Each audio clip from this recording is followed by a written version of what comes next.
আলহামদুলিল্লাহ, দীর্ঘক্ষণ ধরে আল্লাহ যে আমাদেরকে এই জায়গায় বসিয়েছেন, এটা আমাদের জন্য সৌভাগ্য। বলুন আলহামদুলিল্লাহ।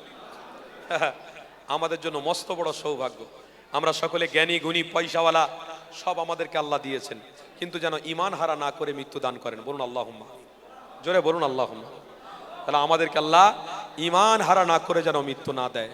তাই আমার বাপ ভাইয়েরা, ঈমান হারা হব না বলে আজকের বাৎসরিক ঈদে মিলাদুন নবী আমরা মাহফিল করে থাকি। ঈমান হারা হয়ে মরবো না বলে নিজের গাঁটির টাকা খরচা করে মেহমান রসুলদেরকে ডেকে নিয়ে আমরা তেনাদের মুখ থেকে আলোচনা শুনি। এটা আপনারা জারি রেখে দেবেন। যতদিন জীবন থাকবে, যতদিন শরীরে রক্ত থাকবে, ততদিন ঈদে মিলাদুন নবী হবে ইনশাআল্লাহ। জোরে বলুন ইনশাআল্লাহ। मैं पैसे के लिए नहीं आया, मैं तो आया था खाली हाथ में और जाऊंगा खाली हाथ में, लेकिन मुस्तफ़ा जाने रहमत के लिए अगर कुछ मैं कर जाता हूँ तो मेरे लिए मेरा रब ही काफ़ी है। এসেছি খালি হাতে, যাবো খালি হাতে। রসুলকে মোহাব্বত করে যদি পয়সা সবকিছু উৎসর্গ করতে পারি, আমার জন্য আল্লাহই যথেষ্ট থাকবে। তাই আমরা এই হায়দ্রাবাদের জমিনে আলহামদুলিল্লাহ যতদিন থাকবো, বেঁচে আছি, ততদিন ঈদে মিলাদুন নবী চলছে, চলবে। নবীর আলোচনা হচ্ছে। নবী ছাড়া নাজাত পাওয়া যাবে না, আর রসুলের উম্মত হয়ে নবীর আলোচনা ছেড়ে দিতে আমরা পারি না। বলুন সবাই ইনশাল্লাহ, জোরে বলুন ইনশাল্লাহ। তবে একটু লক্ষ্য রাখতে বলবো, যাতে নবীর শানে গোস্তাগি না হয়। কেন গোস্তাগি তো অনেক জায়গায় হচ্ছে। এই গোস্তাগি রসুলদের থেকে একটু আমাদেরকে সাবধান থাকতে হবে, গোস্তাগি যাতে না হয়ে যায়। কেন আল্লাহ আমার রসুলকে এত মহব্বত করেছিলেন, যে গোত্রতে পাঠিয়েছিলেন সেই গোত্রের নাম ছিল কুরাইশ। কি গোত্র ছিল? কুরাইশ। এই কুরাইশ গোত্রতে আমার রসুলকে পাঠিয়েছিলেন আল্লাহ। এই কুরাইশরা বড় দুর্বল ছিল। কুরাইশদের অর্থ ছিল না, পয়সা ছিল না, গরিব ছিল। আল্লাহ পাক আমার রসুলকে পাঠাবে বলে কুরাইশ গোত্রের মানুষদেরকে আল্লাহ বড় লোক বানিয়ে দিলেন। কুরাইশ গোত্রের মানুষরা শাম দেশে ব্যবসা করতে গিয়েছিল। মক্কার জমিন ছেড়ে দিয়ে শাম দেশে ব্যবসা করতে গেল, ওমান দেশে ব্যবসা করতে গেল। যখন ব্যবসায়ীরা ব্যবসা করে ফেরে, কিছু কিছু ডাকাতরা দাঁড়িয়ে থাকে। মানুষরা পয়সা নিয়ে যায়, ডাকাতরা ছিনতাই করে নেয়। টাকা নিয়ে যেই যায়, ডাকাতরা ছিনতাই করে নেয়। কিন্তু কেতাবের মধ্যে আমি দেখেছি, কুরাইশ বংশের মানুষরা শাম দেশ, ওমান দেশ থেকে ব্যবসা করে যখন বাড়ি ফেরে, তখন ডাকাতরা ধরে তাদেরকে জিজ্ঞাসা করে, তোমাদের বাড়ি কোথায়, বংশ কি? আমাদের বাড়ি কাবা, আমরা কুরাইশ বংশে। তাদেরকে রিসপেক্ট করে ছেড়ে দেয়। জোরে বলবেন না? আরো জোরে বলবেন না? এটাও হতে পারে বাংলার মানুষ আমরা, কিন্তু ব্যবসার জন্য এখানে এসেছি। যদি নবী নবী করে থাকি, ইনশাআল্লাহ আল্লাহ আপনাদের সম্মান বাড়াতে থাকবে। এটা বলে দিয়ে গেলাম। আল্লাহ নবীকে আল্লাহ লাস্টে বলেছিলেন কোরআনে আয়াত নাজিল করে। সে আয়াতটা কি? সূরা লাহাব, তাব্বাত ইয়াদা আবি লাহাবি ওয়া তাব্বা মা আগনা আনহু মালুহু ওয়া মা কাসাব। আয় আমার হাবিব, আপনি কুরাইশ বংশদেরকে একটু স্মরণ করিয়ে দিন। আবু লাহাবের বংশকে আমি ধ্বংস করে দিয়েছি। কেন? তারা রসুলের শানে গোস্তাগি করেছিল। তবে কুরাইশ বংশ আপনাকে পাঠাবো বলে কুরাইশ বংশের মানুষদেরকে আমি আল্লাহ আপনার ওসিলায় তাদেরকে সম্মান বাড়িয়েছি। আমরা পশ্চিম বাংলার মানুষ হতে পারি, এখানে যতদিন বেঁচে থাকবো, নবী ধরে থাকবো, সম্মান আল্লাহ আমাদেরকে নসিব করবে। আল্লাহ নিজে পবিত্র কোরআনে বলেছেন, সেদিনে কিছু কিছু বড় লোকরা বলেছিল, এই কুরাইশ বংশের হাতে এই বাইতুল্লাহ শরীফের দায়িত্ব থাকে, সব গিয়ে কেড়ে নেবো। আল্লাহর কোরআন বলেছে, সূরা ফিল খুলেন, তাফসিরে জালালাইন, তাফসিরে কুলতুবি, তাফসিরে রুহুল মানি খুলে দেখুন, স্পষ্ট ভাষায় লেখা আছে। আল্লাহ স্পষ্ট ভাষায় বলেছে, আলাম তারা কাইফা ফাআলা রাব্বুকা বিআসহাবিল ফিল। হুজুর আপনি বলে দেন, হে আমার নবী আপনি বলে দিন, কুরাইশ বংশরা সেদিনে কাবা বাইতুল্লাহর দায়িত্বের মধ্যে ছিল। তাদের প্রতি হিংসা করে আবরা বাদশা এসে কাবাকে ভেঙে দেওয়ার চক্রান্ত করেছিল। আপনি এই কুরাইশ বংশে আসবেন বলে আমি আল্লাহ বাইতুল্লাহ এবং কুরাইশ বংশকে আমি আল্লাহ হেফাজত করেছিলাম। আরো জোরে বলবেন না? বাদশাকে আমি ধ্বংস করেছিলাম, কিন্তু কাবাকে আমি হেফাজত করেছিলাম। কেন? আমার নবী পৃথিবীতে যাবে, কুরাইশ বংশে যাবে, তাদের সম্মান আমাকে হানি করলে হবে না। লাস্টে মানুষ আলোচনা সমালোচনা করবে। দেখেছো নবী কুরাইশ বংশে এসেছে, কুরাইশ বংশের কোনো অস্তিত্বই ছিল না, এদের নামগন্ধ ছিল না, এরা বেকার।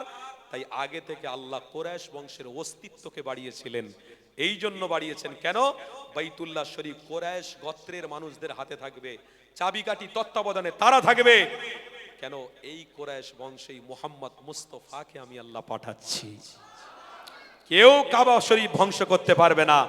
আর এই কাবা শরীফে রাসূলুল্লাহ কুরাইশ বংশে আসবে, আর এই বাইতুল্লাহকে সারা নবীর উম্মতের জন্য আমি আল্লাহ কেবলা বানিয়ে দিয়ে থাকবো। আমার বাপ ভাইরা সেই রসুলকে মহব্বত করে আমাদের জীবন কাটছে আর কাটবে। জোরে বলুন ইনশাল্লাহ, আরে জোরে বলুন ইনশাল্লাহ। তবে বেয়াদবি যাতে না হয়ে যায়, গোস্তাগি যাতে না হয়ে যায়। আল্লাহ সূরা কাউসারে স্পষ্ট ভাষায় বলেছেন, ইন্না শানিয়াকা হুয়াল আবতার। যদি আমার হাবিবের শানে গোস্তাগি করো, আমি আল্লাহ তোদের বংশকে নির্বংশ করে দেবো। সে মুসলমান হোক, ইহুদি হোক আর খ্রিস্টান হোক, ইন্না শানিয়াকা হুয়াল আবতার, বংশকে আমি আল্লাহ নির্বংশ করে দেবো। দাদা হুজুর পীর কেবলার ভক্ত মুরিদ আমরা আলহামদুলিল্লাহ যতদিন বেঁচে থাকবো আদবে বিশ্বাসী, চরিত্রের উপরে বেঁচে আছি। জোরে বলুন ইনশাআল্লাহ। তাই আমরা ইমানি মাহফিলে এই বর্তমান আমরা দাঁড়িয়েছি, এখন আমার রসুলকে একটু সালাম দেবো বলে, তাই তো নাকি? তাহলে যারা আমরা সালাম দেবো তাদের জন্য একটা মস্ত বড় বেয়াদবি হতে পারে। ওই বেয়াদবিটা যাতে না হয় সেটাকে একটু বলতে পারি আমি? সেটা কি বলতে পারি? বেয়াদবিটা হবে, জুতো পরে যদি নবীকে সালাম দাও মস্ত বড় বেয়াদবি হবে। কেন? নবীর থেকে জুতো বড় হতে পারে না। পায়ের জুতো খুলে জমিনে দাঁড়িয়ে নবীকে মোহাব্বত করে সালাম দাও, হতে পারে আমার এই সালাম নবী পাকের দরবারে হাদিয়া স্বরূপ আল্লাহ পৌঁছে দেবে। তাই ভালোবেসে জুতো খুলে মোহাব্বতে উচ্চস্বরে উচ্চ আওয়াজে সকলে আমরা নবীর শানে সালাম পড়বো। আর সালাম পড়তে পড়তে আরেকটা বেয়াদবি একটু ধরিয়ে দেবো। যুবক ভাইরা অনেক আছে তো, বাচ্চা কাচ্চা আছে তো, একটু সাবধান করে দিচ্ছি। ওই সালাম পড়তে পড়তে মাঝে মাঝে একটু গোঁজা মারামারি করে, মুখের দিকে চেয়ে হাসে, এরকম হয় না? হয় না? এটা হলো বেয়াদবির মধ্যে সামিল। আল্লাহর ওয়াস্তে হাত ধরে বলে যাচ্ছি, সালাম পড়ার সময় চোখ বন্ধ করবেন, ইশকের সাথে মোহাব্বতের সাথে একদম সালাম পড়বেন, কারোর দিকে তাকাবেন না। নবীর রওজা মোবারকে আমার সালাম যাবে, সেইটা মনে রেখে আপনারা সালাম পড়বেন। সবাই ভালোবেসে উচ্চ আওয়াজে সালাম পড়ুন। এ নবী সালাম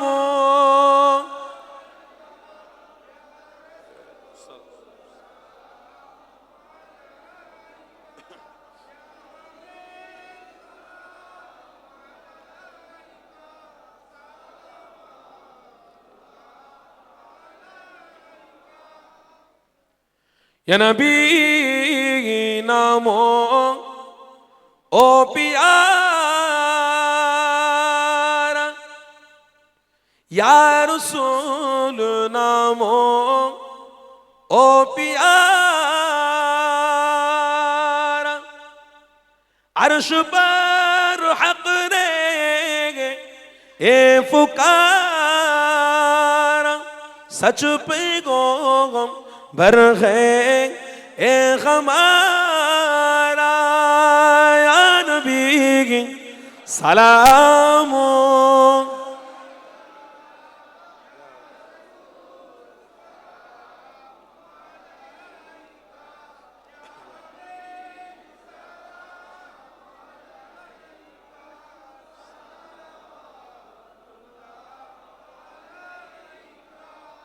কঠিনো হাসরের দিন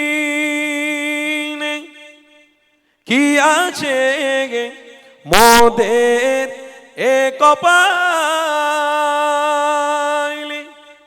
গুনাহগার উম্মত হাত আপনার লইবেন সঙ্গে এ মাহশরে,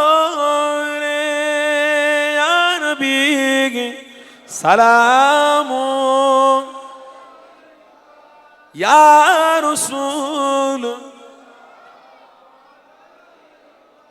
ইয়া হাবিব সালাম।